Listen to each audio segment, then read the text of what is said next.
Le dirigeant nord-coréen a annoncé à son homologue sud-coréen que Pyongyang fermerait au mois de mai son principal site d'essai nucléaire. Dernière illustration de la détente en cours dans la péninsule coréenne, le dirigeant nord-coréen Kim Jong-un fermera en mai son principal site nucléaire et invitera des experts et des journalistes sud-coréens et américains pour révéler le processus à la communauté internationale de manière transparente. Kim Jong-un a annoncé ce nouveau geste symbolique au cours de sa rencontre avec le président sud-coréen Moon Jae-in, selon la présidence sud-coréenne. Le dirigeant nord-coréen a également fait part au président sud-coréen de son espoir de « construire la confiance avec les États-Unis ».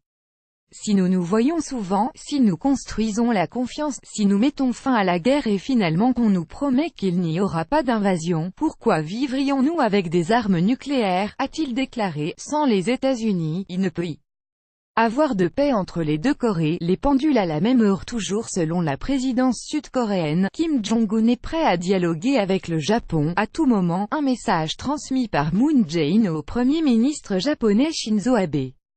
Enfin, Pyongyang va se remettre à la même heure que Séoul. En 2015, la Corée du Nord avait subitement annoncé que toutes les horloges du pays seraient retardées de 30 minutes pour en finir avec la mesure du temps imposée il y a plus d'un siècle par le colonisateur japonais.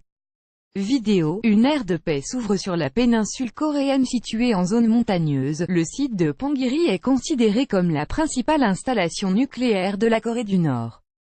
Depuis 2006, 6 essais nucléaires ont eu lieu dans un réseau de tunnels creusés sous le mont Mantap, à proximité de ce site.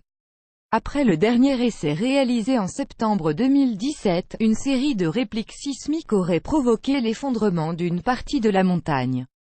Kim Jong-un a, toutefois, réfuté les informations selon lesquelles le site serait hors d'usage. Certains racontent qu'on ferme un site d'essai qui est déjà inutilisable mais, comme ils le constateront lors de leur visite, il y a 2 tunnels supplémentaires encore plus grands et ils sont en bon état, a déclaré le dirigeant nord-coréen, cité par la présidence sud-coréenne.